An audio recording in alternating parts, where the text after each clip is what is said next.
बिस्मिल्लाहिर्रहमानिर्रहीम। अस्सलाम वालेकुम नाज़रीन। एक औरत की शादी को जब 5 बरस का अरसा गुजर गया तब भी उसकी कोई औलाद ना हुई तो वो औरत अपने शोहर को कोसती, यकीनन तुम्हें मर्दाना कमजोरी है। एक दिन शोहर ने अपनी बीवी से तंग आकर कहा, आओ अस्पताल चलकर टेस्ट करवाते हैं। बीवी खुशी खुशी चल पड़ी क्योंकि उसे यकीन था उसके शोहर में मर्दाना कमजोरी होगी। दोनों ने अस्पताल में टेस्ट करवाए, फिर रिपोर्ट का इंतजार करने लगे। डॉक्टर ने रिपोर्ट्स उस औरत के हाथ में दे दी। उसने जब रिपोर्ट्स पढ़ी तो उसे मालूम हुआ मसला उसके शोहर में नहीं बल्कि खुद उसी में था। औरत जल्दी से डॉक्टर साहब के कमरे में गई और हाथ पाँव जोड़ने लगी।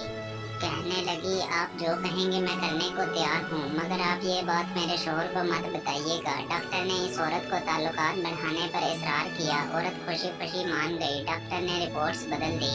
औरत ने अपने शोहर के हाथ में रिपोर्ट थमा दी और बेदार आवाज में बोली, देखा मैं कहती थी ना तुम में कोई मसला है। इन बदली हुई रिपोर्ट्स के मुताबिक औरत बांझ नहीं थी बल्कि मर्द को मर्दाना कमजोरी थी। इसके शोहर ने जब ये बात सुनी तो हैरान रह गया क्योंकि 3 साल कबल उसने अपनी बीवी से छुपकर दूसरी शादी की थी और अब उसका 2 साल का बेटा भी था।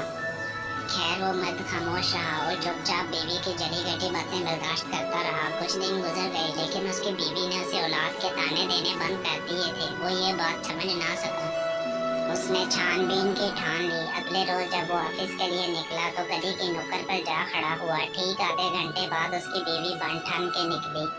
उसने अपनी बीवी का पीछा करना शुरू कर दिया। उसकी बीवी अस्पताल पहुंच गई। उसके पीछे पीछे वो भी अस्पताल जा पहुंचा। औरत उस डॉक्टर के कमरे में चली गई और दरवाजा बंद हो गया। उसका शोहर जल्दी से दरवाजे पर पहुंचा। वहां खड़ी एक नर्स से पूछा कि ये दरवाजा क्यों बंद किया है डॉक्टर साहब ने। इस नर्स ने जरा भी शर्म ना की और सब कुछ बोल डाला कि औरत यहाँ आती है और डॉक्टर साहब के साथ रोज जना करती है। उसके शोहर ने जब ये बात सुनी तो तैश में आकर जोर से दरवाजे पर टांग मारी। कुंडी दीवार से उखड़ गई। दरवाजा खुल गया। उसने देखा मरीजों के बिस्तर पर उसकी बीवी और डॉक्टर बदकारी कर रहे थे। इस मर्द ने जब अपनी बीवी को इस हालत में देखा तो अपनी नजरें झुका ली।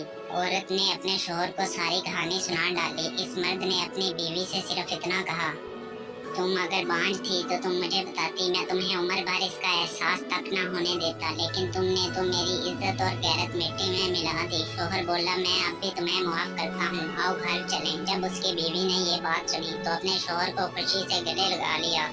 अब इस शख्स की दोनों बीवियां एक ही घर में रहती हैं। घर में बच्चों की आवाजें गूंजती हैं। अब वो औरत अपने शोहर के आगे ऊंची आवाज में भी बात नहीं करती। मोअज़्ज़िज़ नाज़रीन, अगर हम दूसरों के बजाय अपने ऊपर भरोसा करें तो हमारी जिंदगी आसान हो सकती है। हमारे चैनल को सब्सक्राइब कीजिए ताकि हर आने वाली नई वीडियो आप तक आसानी पहुंच सके। आपसे मुलाकात होती है इंशाल्लाह अगली वीडियो में।